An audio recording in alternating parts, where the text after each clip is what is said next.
Hello and welcome to the Carbitrage Podcast, episode 131. I'm Erik Berger, and beside me is my co-host Ryan Sinitsky, who is cutting apart some turtle murder rings with a key that appears to be not sharp at all. Now you're switching to a Harbor Freight pliers. That's also not sharp. Well, it is a bit rusty. I was using it to try to fix a fridge, but I failed. And speaking of Hey, fridge... it worked! Look how well that worked. Well, the stream Oh, can't hello, see what everyone. you're doing. Okay, all right, let's watch as Ryan saves a turtle's life. Oops. Yep. Look at that low-density polyethylene go. And now we're saved. So, Save I want to the start this turtles. episode with a...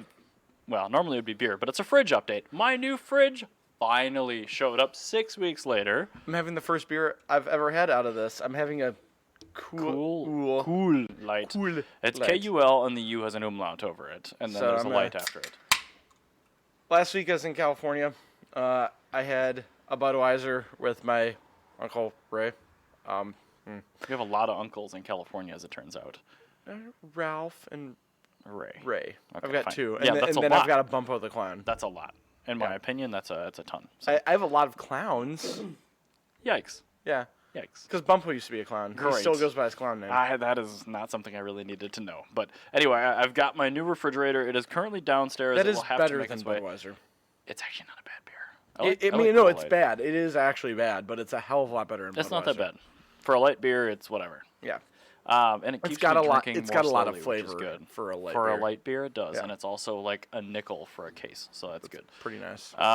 Cool. Well, we got the fridge update, and Cool. I'm gonna move. God damn it! I want to move on to. I'm actually gonna bring this back because I feel a little bit bad. We do have some pretty good patrons. Patreon.com There's Carbitrage. been a lot happening. There's a lot happening, and also we use one Google Doc for the show, and it's been that way since episode 1 of Motor Cult. So it's an 89-page Google Doc now, and I think I might have to make a second I one. want you to know I'm writing a novel, Oh no. and it is not as long as these notes are yet. Good. I mean, And if that- it was as long as our notes, I think we would probably have a problem with your book. That also, well, it's a novel. It's going to be long. But, I'm going to call it a book because yeah. I don't know the difference between a novel and a book. But anyway, that's with 20 pages of world building that I my have just in God. notes for myself. Is it pre-war world building? No. Okay, fine. I can't even hit the bell. Anyway, so I want to start with the Patreon topic because it's relevant. OneDrive. These flies are I everywhere. know there's fruit flies because the old fridge is still broken. God. So I want to talk about Trump, and I'm not talking about the current news, which is impeachment, whatever. I want to talk about the fact that he is trying to repeal the clean air laws that California has had in place for about 45 years. It's not worth anything. It's not going to work, and it's in place, and if anything, people are kind of on board with it. Yeah, okay, my car should probably pollute a little bit less because I'm not really getting much of a downside. So he has submitted legislation. It's not moving forward, thank goodness. And not only that, but automakers and states individually are pushing back. And on the heels of that, I'm going to bring this back to Minnesota because that's something we try to do. Our governor, Tim Walz, has actually submitted legislation to the Minnesota State House to adopt the California Clean Air. No. Not all of it. Not all of it. I could tell you're perturbed by this, but let me explain it. It doesn't have anything to do with emissions testing. Good. And it lets us have the EVs that are currently California and Oregon only. Okay, that's fair. It's a good thing. That's good. It's a good thing. I looked into it. It's fine. That's actually what we want. So we'll get things like the ID platform Volkswagens. We'll get the next gen 500e if they bring I was it. gonna say, like, We don't want emissions testing if here. we have emissions testing, every one of my cars have to If go that away. happened, I think the stuff that's currently here would be exempted. So it still wouldn't be a problem. Yeah, I would also probably move to Wisconsin legally. No, you're part of the problem, not part of the solution. And there you go. No. I mean, I would just buy like a 1 acre plot of land I know. in Wisconsin. And that's why I'm saying you're part of the problem because there's tons of people that do that. That's just fine with me. Anyway, why don't you move on to your topic? But no, actually, I do want to talk about the emissions thing because I do think. Fine, let's circle back to my topic. Well, no, because I think it's really interesting that Trump, Republicans, whoever, they all think that, oh, just because I changed this law, we're going to go back to having more fuel, like gas guzzlers. Right. Why don't you do something positive and repeal the 25-year rule? No, but see, this is a thing though. Is like it's like he thinks that America exists in a bubble, and that like GM doesn't sell every Buick in China, and a world where Ford doesn't design their small cars for European emission standards because that's where they sell all of them. Right. But all this would ever affect are like semi-trucks. And the thing is, I mean, the semi-trucks are commercial vehicles, so they kind of abide by a different set of rules, much like a shipping ship would do. And I was just trying to come up with like what is the lowest common denominator that does and not like locomotives leave America and things like that. So honestly, the lowest common denominator with emissions are cargo ships. Yeah. They're the least regulated. They do still have regulation though, and it's improving. So I mean, making a really small change on that scale is arguably as significant as a pretty significant change for CARB for cars. Yes. Because actual emissions, it's like 30% tankers in the entire world. Like, it's amazing how much fuel those things burn. Well, if you look at what they burn too, it's not like it's not like quality diesel that's been refined. It's waste oil. It is literally heavy fuel oil. Right, and it doesn't burn well, and there's no like catalytic converters on these things. No. So direct injection or any. Well, any they of are that direct stuff. injected. Oh, are they? Yeah, because they're still diesels. Well, I mean, yeah, I guess that's a good point. But yeah, so I mean, it's just one of those things where it's like, I also don't understand what this like assault on efficient vehicles is. I don't know either. Like, I think everyone's okay with it. Me being the quote unquote problem with my unfuel efficient cars, I still like appreciate fuel efficient cars. Right. And I still appreciate the things that they've given us. And you understand why they're showing up. Yeah. You know? Not only do I understand why they're showing up, I understand that a lot of my favorite things are because of fuel emissions. So if it wasn't for... You're saying the highest emission vehicles are the most fun? Well, no, I mean like... Because I love doing a track day with my Emma Marisk. No, I'm talking about like things like... Well, I guess the Tesla's kind of a weird offshoot. It's an outlier. Yeah, we won't count it for this. It's not a microcosm. Electronic fuel injection. Right. The three-way catalytic converter, so you can actually make power with a catalytic converter. Right. Like modern turbocharging technology. Direct injection. Variable compression now. Direct injection is not my favorite. Variable compression, also not my favorite. DI is good, but losing port injection's bad. Yes. Can I make that argument? Yes, that's fair. I'll give you that. So the engines like Ford and Toyota, where they have supplemental port injection that's only there to clean the ports. Those are good. Those are good, because then you get all the benefits of being able to utilize that cylinder pressure and that heat with a lower grade of fuel. Exactly. But having like 6-speed manual transmissions as opposed to 4 speeds or 3 speeds, like these things... Lock-up torque converters. A lot of these really cool things that we love about cars, they all come from fuel emissions and trying to get as much as you can out of a gallon of gas. Right. And it's like the early days of traditional hot rodding, that was from trying to go faster. That was from World War II fighter planes and bombers. We're using 40-liter engines strapped to fire truck chassis. Yeah, but well, I mean, not only that, but I mean like turbocharging and nitrous oxide injection, stuff like that all came from World War II. The YN blowers that shipped on early Detroit diesels, people started taking those off the diesels, which they needed them to run because they were 2-stroke diesels, and they would put them on gasoline V8s. Yeah. It was like, I have a cheap blower here from this diesel that's in a scrapyard, and I can make twice as much power. Exactly. Put a little pulley on this thing. So yeah, it wasn't efficient back then, but it's kind of been a progression. All that stuff. I mean, if we didn't have these regulations, it's like when I was talking to my coworker about the Japanese gentleman's agreement for 276. 276 horsepower. Like I asked him, like, name one cool Japanese car that's come out after that has been like done with that is not the R35 GTR. GR Supra. That's not really a Japanese car. I'm gonna call it a Japanese car. But I mean, like actually developed by developed Jimny. in. Okay, I'll give you that. So I mean, the GR Supra and the Jimny though, but I mean those aren't like those aren't Japanese developed high performance vehicles. I want to tangent real quick. Okay. Have you ever seen Car Wow's YouTube videos? They do like big runway drag races. Drag races? Drag races. Yes, actually. So they were doing like a big, powerful SUV, like a Bentayga, like G65 AMG or whatever. And one of them, like the Trackhawk, broke before the race, so they grabbed a bone stock Jimny. Yes. And like they never even showed the guy in the Jimny. I bet he had such a big smile on his face as he was doing this race. Yeah, And he won. He jumped all the starts by like 5 seconds and still got just freight train. It's like, go The Jimny! guy was so, well. He was also driving off road and over like logs yeah. and stuff. Yep. And everybody else was on a runway. Anyway, he was sorry. in the woods like 100 feet away. With just the biggest smile though. But it's anyway. So back in my Yes. my whole topic Yep. is these regulations make cars better because it gives you something do. to strive for. Well, it puts something in place, but engineers work around it. Exactly. And then everything gets better. It's like F1 technology trickling into cars. Exactly. Well, here's another great example. America versus Japan in the 1950s. Okay. America had everything going for it. Laissez-faire. Laissez-faire. You could do whatever you want. You had unlimited resources. Means You could hands off build. in America speak. You could build everything you could in anything you could imagine. You could build. Right. Japan, however, I've seen Rosie the Riveter. I got this. You had to pay 3 times as much in tax if your car was over 550 cc's.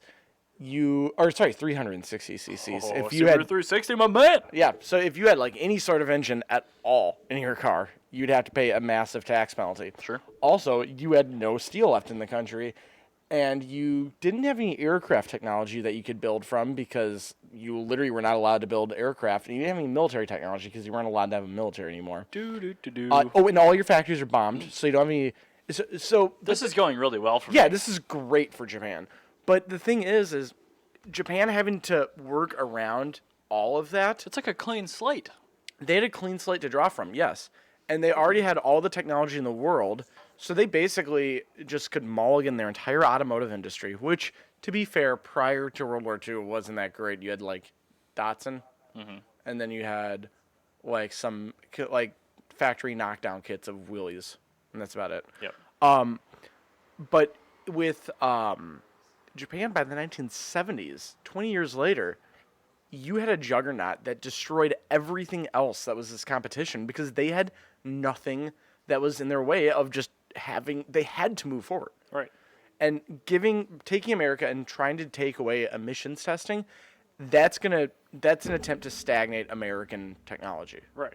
And it's And maybe even regress. yeah, and thankfully we have a globalized society, so there's no way it's going to happen That's anymore. the thing. We've gotten so close to global unified cars for like emissions and crash standards. Yeah. Like why? And that's why I think a lot of automakers are fighting back. They're like, let's keep going. We're just gonna do We're this. making these for the rest of the world that's sane. So how about we just keep going for you too? We're not doing the Honda thing anymore where you had 30 different gauge clusters because every country had a slightly different regulation as to what direction your fuel gauge should read and what color the lights can be on the dashboard. And heaven forbid your speedometer reads more than 85 miles per hour. Exactly. So, Anywho. yeah, this is one of those things I think it's just ridiculous. A lot of people say, yeah, it's a good thing, without thinking at all, like even a little bit. So, yeah, I mean, it's just one of those things where I don't understand why people don't just like, just People are good at forward thinking. like spend it took me what 3 seconds after saying, yeah, I don't like this, but I understand why. Of like coming up with right, a but your litany of initial reasons. reaction was reading the headline and nothing else, which is what all of Americans do. And even then, I said, yeah, I'll just get a 1 acre plot in Wisconsin and register all my cars to Working that. around the problem. And then my immediate follow up was, this makes sense though. Like, why would you ever want to not? Why would you ever want to get rid of these? Like, these just make sense. Like, this is a problem we need I want to do have. it, otherwise there just won't be a world left. So there you go. Exactly. Yes. Anyway, now that we're done talking about my topic, I want to talk about mine. So speaking of California, I was just in California. yes. Me and Jana went for JCCS, Japanese Classic Car Show. Yep. And I kind of wanted to give some feedback on that because Okay. it was a really, really awesome show. I also took her to the Peterson and everything, but I'll let her give her responses next week when she's here. Right now, Yep. she's digging in the dirt in southern Minnesota. As is typical with Jenna. Yeah, as she does. As she does. But so I'm just going to leave this entirely on JCCS. Okay. So first off, I want to talk about the show itself. That show is put on by a group about the size of Drive Cartel, Okay.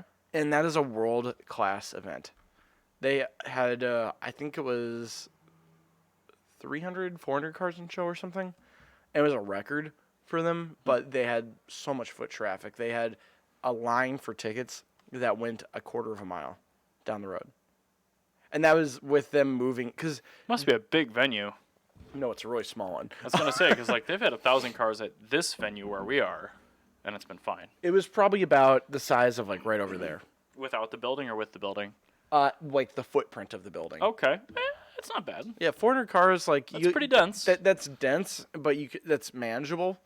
But if you think about the fact that they had probably 3,000 spectators... That's a decent amount of foot traffic. 3 to That's 4,000. about a third what our peak Cars and Coffee got here, so that's Yeah. a lot. But, I mean, you also have to understand this is entirely run by a crew the size of Drive Cartel. Not anything Was the else. show as high quality as a Drive Cartel show? I would say it's higher, and that's because of exclusivity. It's something that we don't do all that much in Minnesota. What are you doing? I'm going to let you talk about that. I have to go around the corner real quick. Oh, you're going to go pee. I am going to go urinate. What if I was just completely silent so you could just edit out and pretend you weren't even peeing? No, I'm not going to do that. I don't do editing. I don't have time. I'm just going to be quiet then. That's fine. Have fun, listeners, listening to the quietness. Sorry, the screaming silence. How long do you pee for? I don't know. We'll find out. Bum, bum, bum, bum, ba, bum, ba, bum, ba, bum, ba, bum, ba, bum, ba, bum, bum. Oh, thank God he's gone now. All right, let's talk about pre-war cars. So when we were at the Peterson, it was actually really cool because Jan got to see the original Rolls-Royce Phantom. This is a car that was just originally just a normal Rolls-Royce, but it was rebodied in Belgium in the 1930s. And it was like the ultimate expression of the Art Deco car. She really loved it. It's actually not considered a real Rolls-Royce because they cantered the grill back, and Rolls-Royce is just kind of bougie like that, and they don't let you canter the grills back on their cars. They have to be entirely upright. But the car is really cool. These like awesome like circular shaped doors. The car ended up getting lost to the world for a long time because it was sent to America to escape World War II, so the Nazis couldn't take it, but ended up in a junkyard in New Jersey. But anyway, so JCCS was really, really fun, really, really interesting. Definitely didn't have anything pre-war Rolls-Royce in it. Which FYI, that's how long it takes for me to pee. Okay, there we go. Now I know. But anyway, so what I wanted to talk about, though, with JCCS was this show was the size of a Drive Cartel event. Mm-hmm. And it was entirely, like, on the level for being a world-class show. Like, I understand why everybody in the world talks about this. It's like... Well, part of it's got to be location, but yeah. But no, I mean, it's just the quality of cars. Sure. People don't just come from California. They come from around the country, around the world, to be frank, to show off their cars. Sure. And it's like... I feel like Drive Cartel does that fairly well, but they do make some sacrifices. Drive Cartel is really good. I feel like if Drive Cartel teamed up with JCCS, you'd have the best show in the world. Well, the thing is, Drive Cartel is not a one make, though. That's the thing. Well, not a one make. You know what I mean? Like one region. Yeah, one region. And well, that's the thing. That's what JCCS is. And I kind of get that from their name. Yeah, but I think what I think we should really talk about here is exclusivity in a show, and that's something that doesn't really happen in Minnesota as much. Is like it's like people are like afraid to say no to a car coming into a show.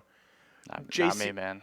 JCCS, they will absolutely tell people, no, you can't come in. There were plenty of cars that were out in the nosebleeds that were really, really nice. Well, but that's they didn't cool, have, though. but they didn't have any paint on them. It's like way back in the day, Les Refusés, the art show where people didn't go in.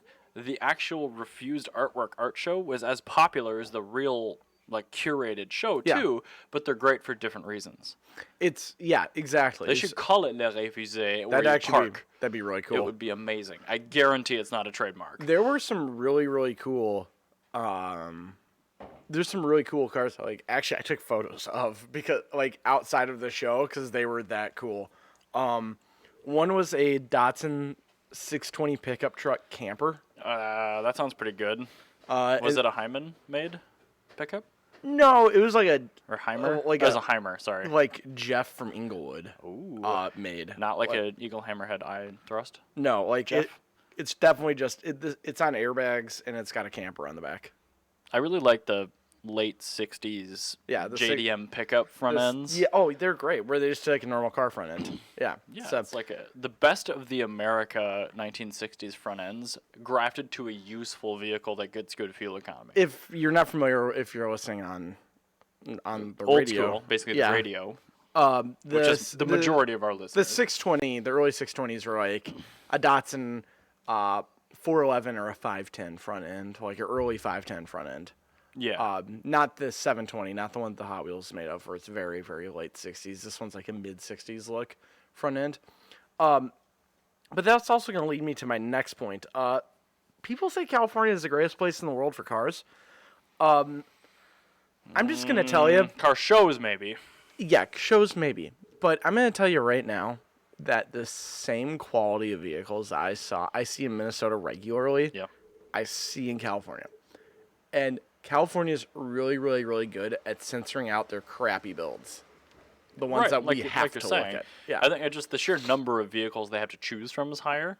So that's how they're able to do that. I think people here can be that choosy and Yes. that good at it. And the cars we have, like you said, they are of that caliber, but we don't have as many of the super high caliber cars here.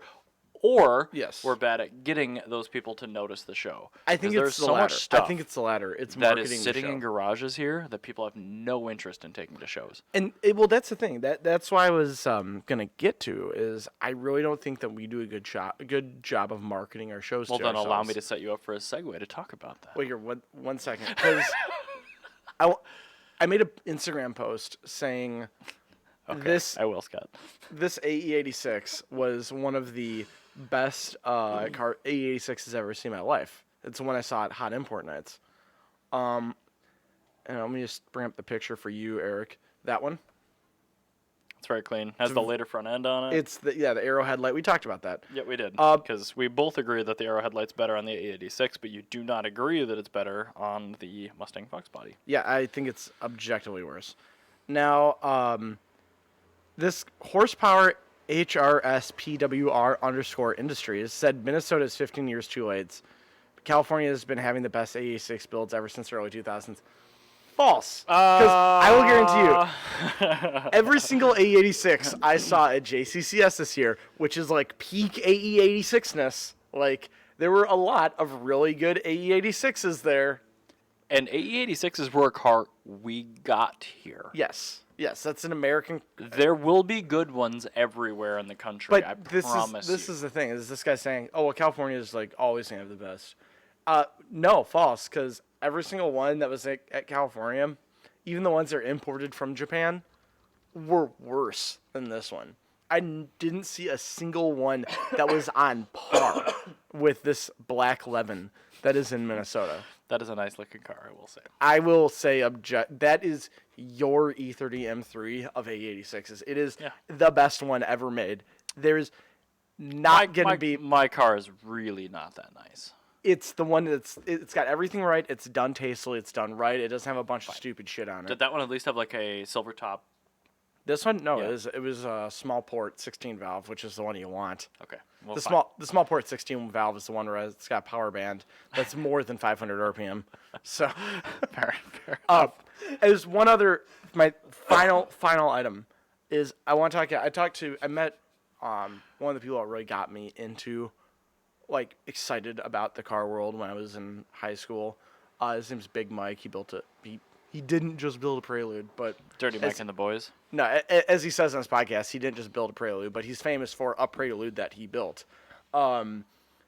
And it's kind of one of those things like meeting your heroes. Everybody says never meet your heroes and everything. This dude absolutely do that. This dude was 100% every bit as inspirational and kind and legitimate as you would expect somebody to be. For me, heroes in this context equates to a car, not a person. So I'm interested to hear think that. as the person, like this one, he lived up to every standard I could have ever had from him. And then on top of that, he took an hour and a half out of his time to have an extensive conversation with me and Jana while he walked around JCCS. It's very It nice was of him. really, really, really cool. I like when I meet people like that. I mean, And- it's even. I'm usually on the other side of that equation. People Yeah. walking through in a car show like today, Cars and Caves. Most of the people are just like shouting at you, "Yo, who owns this garage? I got a question about a JB4." And some people are like just very cordial and friendly when they come up to you, and they have legitimate questions, and they're just super excited. Yeah. I'm like, I'm immediately going to give you the time of day. But I mean, you guys probably approach in a way that's much more humble. I don't know. Yeah, I do. I approached him. I'm like, hey, are you Big Mike? He goes, yeah. I'm like, oh man, I wanted to let you know, like, I'm like a really big fan of yours, like, Like, since I I was in kinda high idolize school. you, Yeah, so, like right on, you bro. you were like a really big part of me becoming who I am today. But like a big part of me, like, you know, being into Japanese cars, building them, giving me like Did really he make interested you in them. Jewish? No. Oh, okay.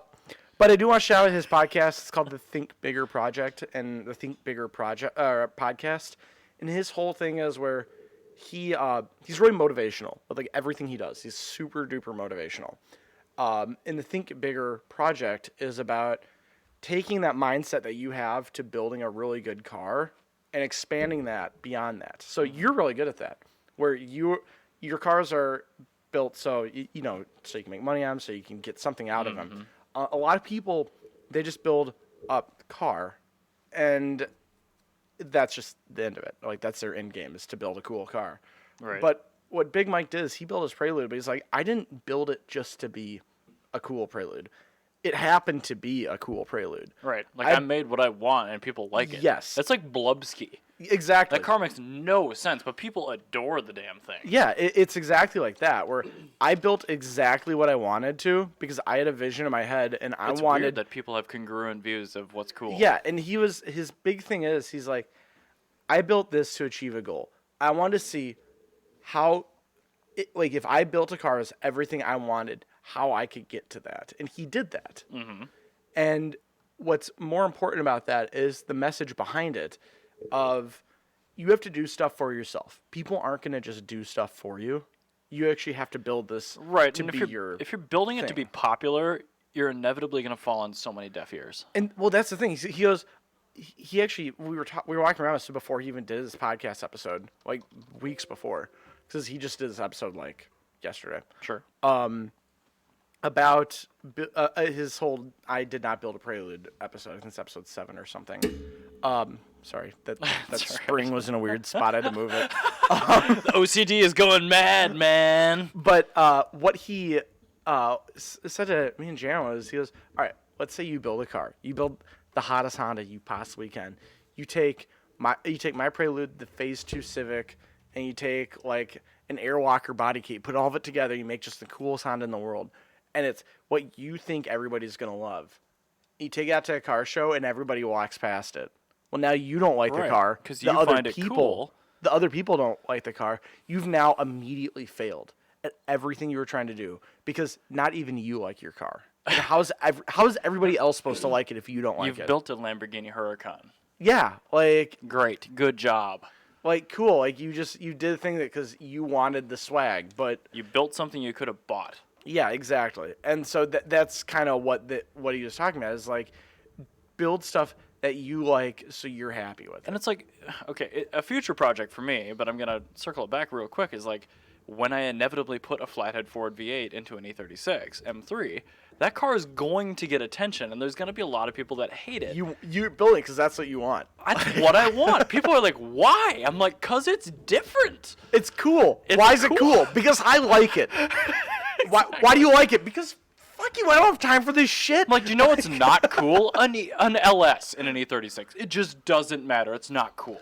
Well, I mean, It isn't. It is not cool. It's good, yes. If Is it cool? Hell no. to the builder, it's probably cool. It's not cool. Yeah. I'm sorry, To builder. you, it's not. But it's like it's within your. It's good. It's not cool. It's all a matter of perspective. So. I guess. And that's the thing. That's what he's getting to is, he's like, another really interesting thing he says is like when people say like, yeah, you built the best Honda Prelude ever, versus like you built this like whole thing and like you really made me think. Saying that like you built the best Honda Prelude ever is like cool, great. I built like one of 6 well-known cars, so that's really like a small compliment. Right. Whereas I prefer the term backhanded. Yeah, but like if he's like, hey, you really inspired me to do something, that's a totally different thing. I think that's a really, really cool insight that he has. Anyway, Big Mike, real life, just as cool as he is on his podcast, as a celebrity and everything. So there you go. Good. Go focus your attention on this man instead of the Tavareshes and the Doug DeMiros and the Tyler Hoovers of the world. Exactly that, yes. Go give these people attention. Yeah, Big Mike is exactly who you need to talk to. And you've actually got the next topic, too, looks like. Well, what am I looking at here on the screen? Because I can't see my topic. You don't have it on your laptop? No, laptop crashed. crashed. It's about excellent calendars. Oh, here. Talk about that upside-down Mazda that you have on the screen. It's actually a Camry. And okay. let me migrate over to this screen cap right here. So last week-ish, I'll let you guys know the untimely death of the 2004 BMW E60 530i 6-speed. My sister-in-law's car. We talked about that F10 535i rear-wheel drive manual. That car has been purchased. It's pretty good. Needs a water pump really badly. Anyway, I digress. I didn't give you all that many details about how it died. And if you're watching the stream, great, awesome. Just take a look at the left side of the screen. If you're not, I will try to convey in words what's going on here. So, typical 1900s city grid layout. You've got right turns, you've got left turns, you've got houses on both sides with street parked cars. So you're not allowed to park within about, 10 feet of the end. But say you are the first car, as close as you can legally be to that intersection when somebody takes a left turn and they're not paying attention. So the wheel slides a little bit out. Their front right tire drives up on the parked car's rear left, and it catapults the car that hits the parked car up in the air because tire on tire, very good traction. That's what you're seeing here. You're seeing a very late model Camry that just completely molested this poor E60, cut it down in its prime. So wait, that's flipped over. That's the car that totaled the E60. there's the E60 right there on the right side. I got this picture last night from my sister-in-law. I have no idea how they got this image, and I still don't think they even have a copy of the police report. But this person wasn't drunk, and this is broad daylight. This person's just a complete... terrible driver. It's like Jeremy Clarkson says.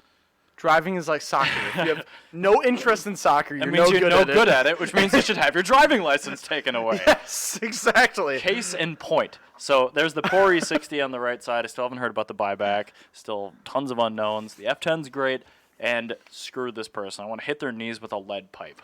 Now, if you've ever worked in the automotive industry, you know around this time of the year, you get inundated with really terrible calendars. Well, for the most part, from car people, yes.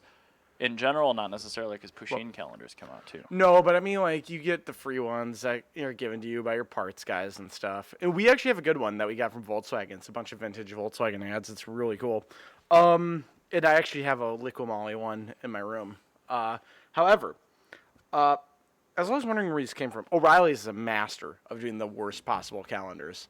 Because they just have employees submit their cars with phone photos. So they're all F bodies and W bodies and. We got one or no. Sorry, I'm trying Miguel showed me. There we go. There you go. Miguel showed me a picture of, or not a picture of it, but one of the ones that he was supposed to give out to customers, and he showed me one that was like a 1 megabyte. Phone photo of a Chevy Beretta. Nice. Was it a GTZ? I don't know because it was matte black and debadged. And you couldn't tell because it was 3 pixels wide. Yep, it was matte black debadged with super unusable navy blue headlights on it. Oh yeah. Through tinted lenses with ARE Estrella wheels. Can you Google the ARE Estrella wheel, please, so people can see? ARE ESTRELLA. EST. No, because that's not gonna. EST, and then put in wheel.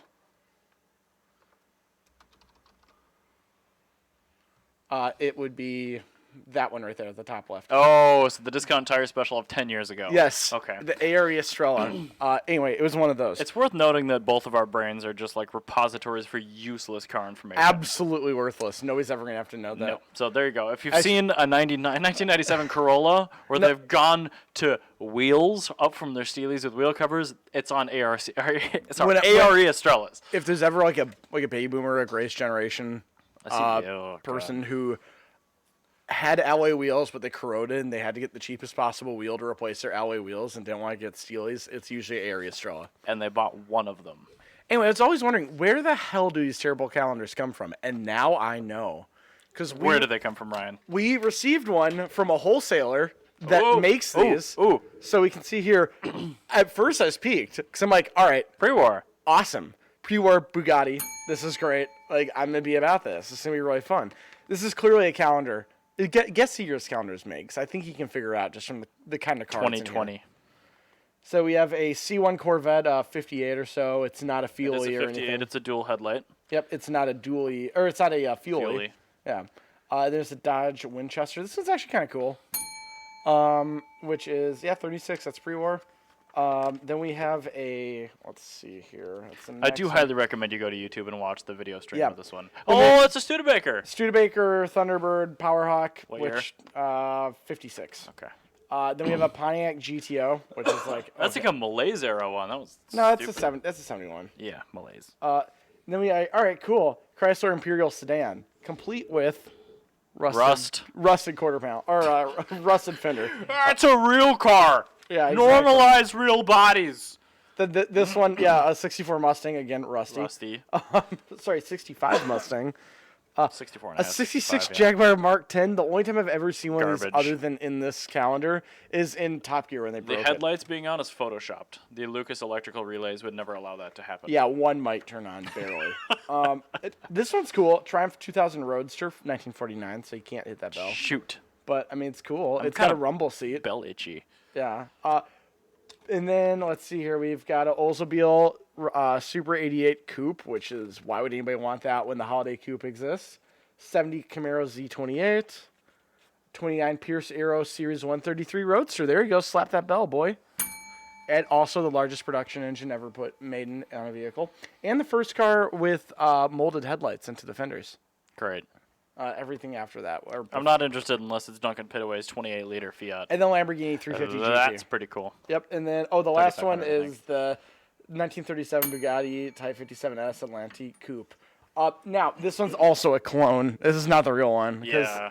It doesn't. The wheelbase is totally wrong. The wire wheels they had alloy wheels. Yeah. These are worse. This isn't real.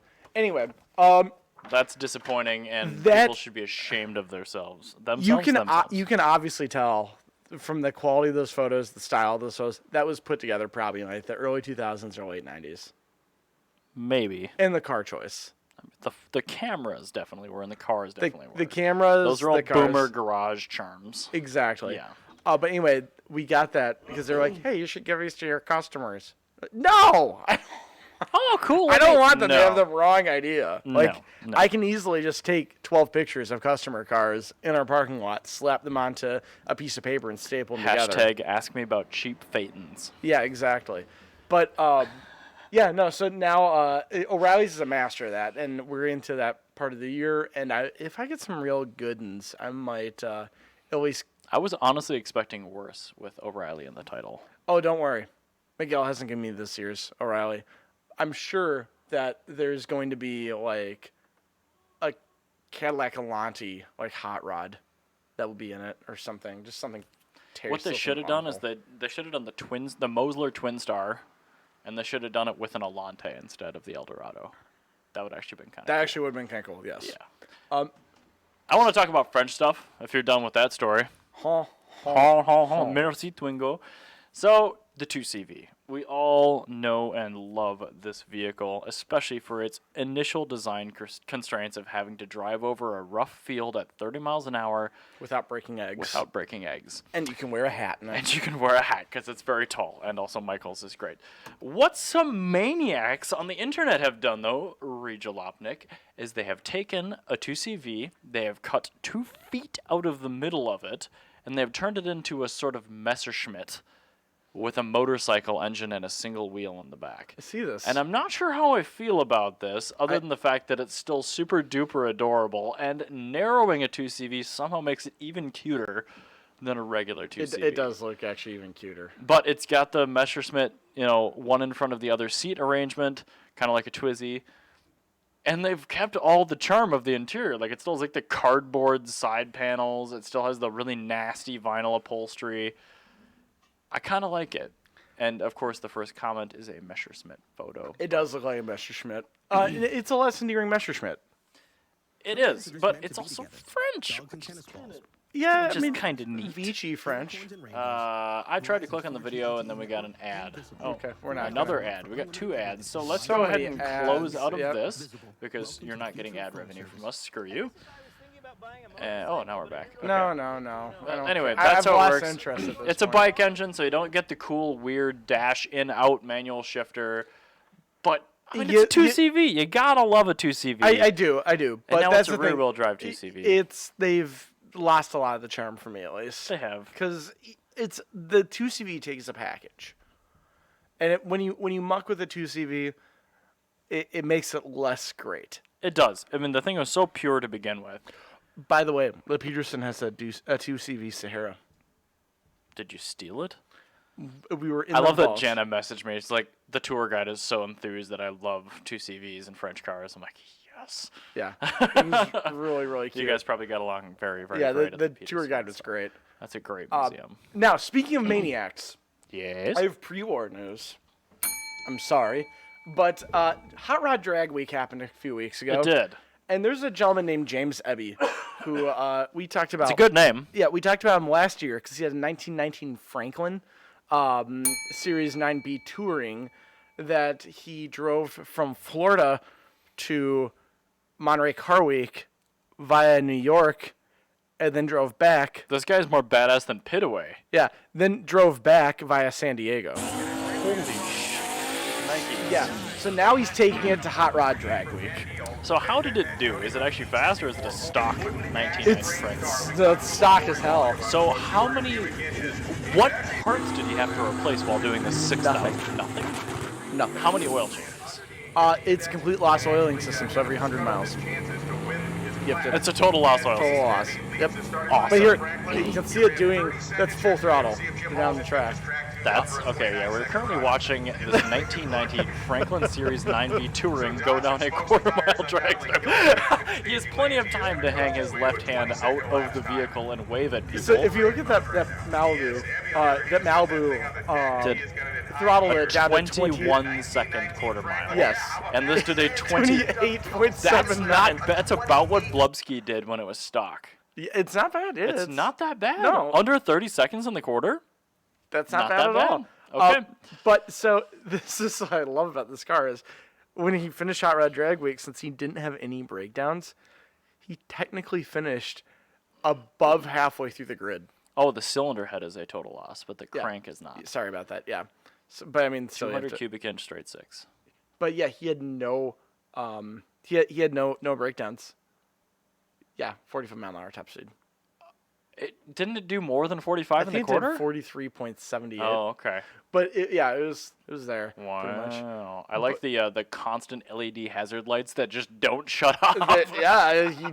There's no safety. You want those on at all times. But anyway, so since he didn't have any breakdowns, one of the rules of Hot Rod Drag Week is you need to drive your car to every single track.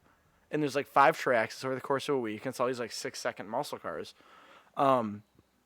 But he did it without breaking down, while most of the other cars had at least one breakdown in them, and they were able to get them fixed. And every time you have to open up the hood, you get like penalized.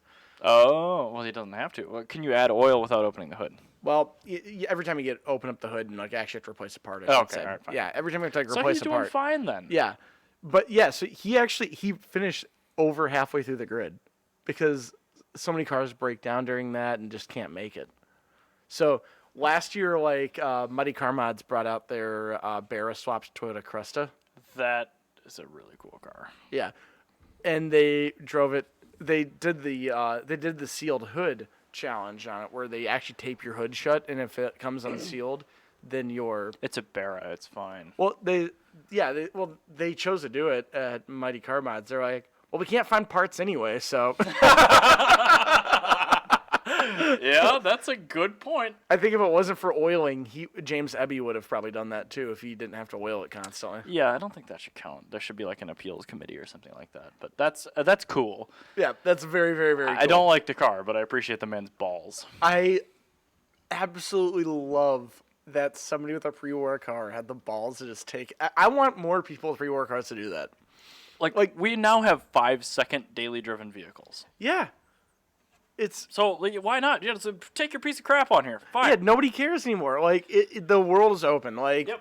Like we've beat it. Now just have fun with it. Exactly. So yeah, take your Auburn boat tail speedster and take that out to the drift day.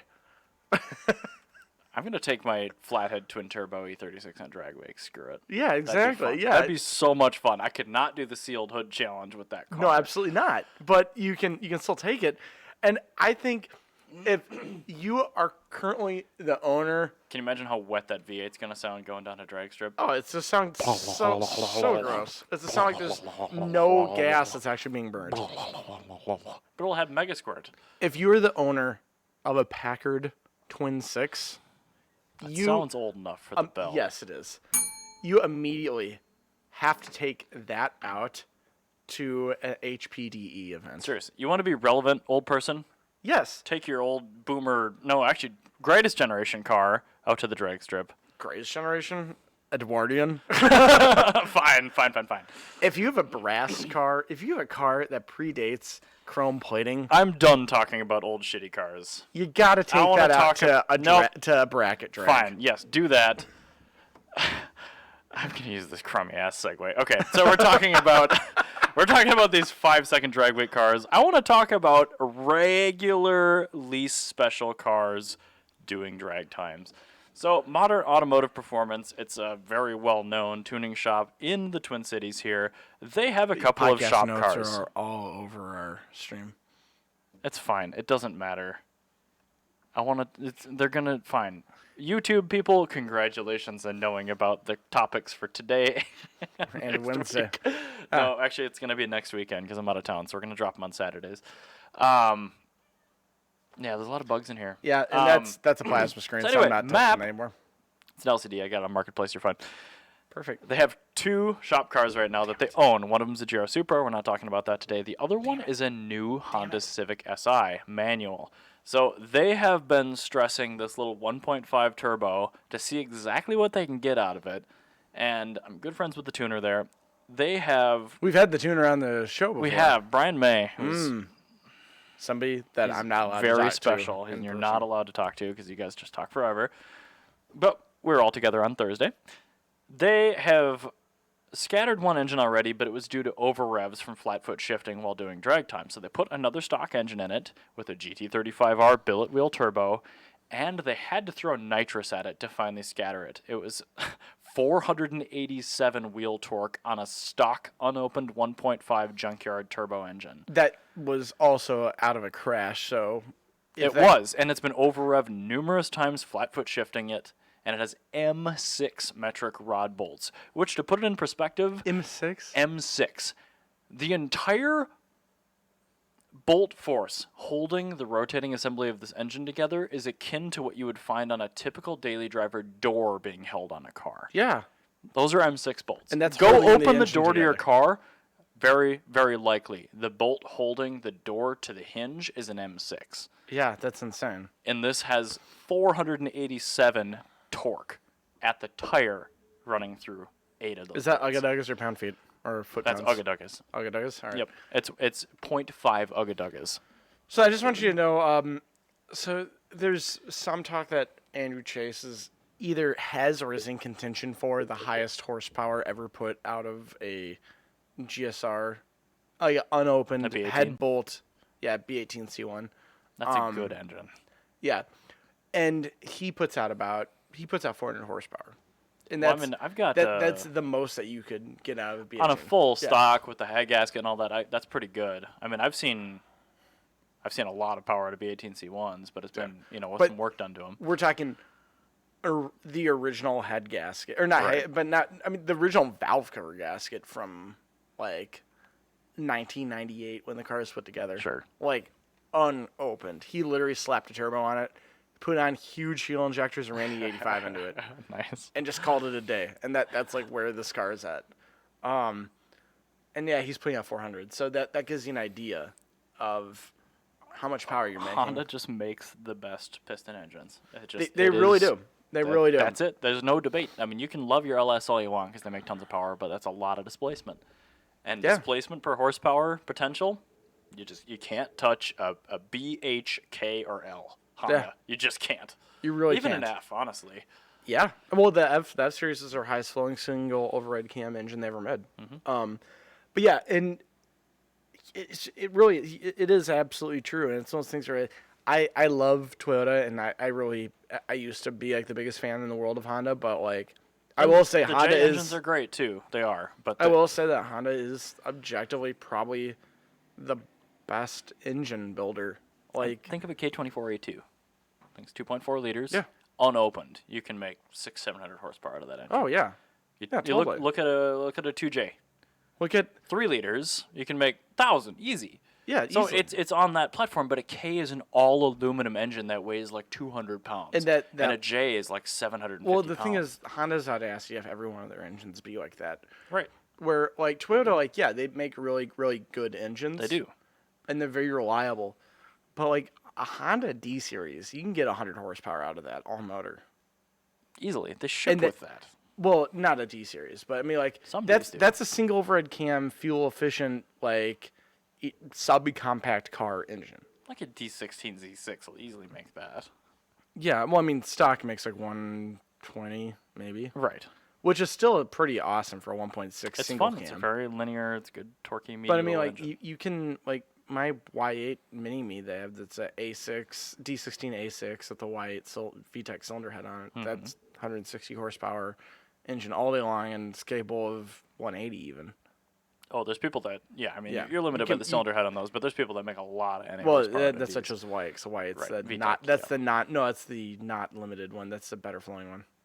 So I The must wa- be thinking about the Z6. The Z6 is a really good cylinder head, but the Y8s have a smaller. I'm ashamed that I know what these are. Yeah, the Y8 actually has a smaller I didn't know that, compression dome, so but I it's a little do bit higher know the compression. two best cylinder heads for a D series, and I shouldn't. Yeah. So There you go. the best non-VTEC is the A6. But anyway, that's enough. In the interest of being able to give you an episode per week for the next 2 weeks, What did probably we have learn to, today? Call it after this. You go first. I gotta think.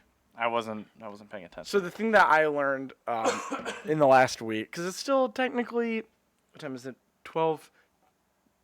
It's 10 a.m. in California. So It's just the about thing 1 the p.m. thing that I learned this week is that just because somebody's like a big celebrity or in a community, I mean I shouldn't say he's not like Brad Pitt or anything, but like Right.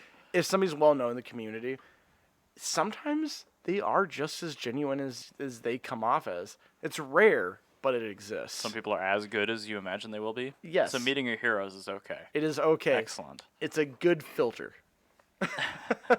What did you learn? I learned that it is ridiculously expensive, time-consuming, and difficult to replace a refrigerator. Yes, it is. It's like a graphics card. I'll let you know when it actually happens. It's like a graphics card when you're not planning on it. Graphics card. Oh god, yeah. Yeah, that's Oh, what I have thank to you. do right now. The Red Devil finally died. Oh no. Yeah, Well, that's a bummer. yeah. It might still be under warranty. No, it was from that my whole blue screen thing. I think it fried it like internally. So Bummer. Make sure it's not just your power supply or something. no, power supply's good. All right. Okay, Well, that's thanks. a bummer. Bye bye.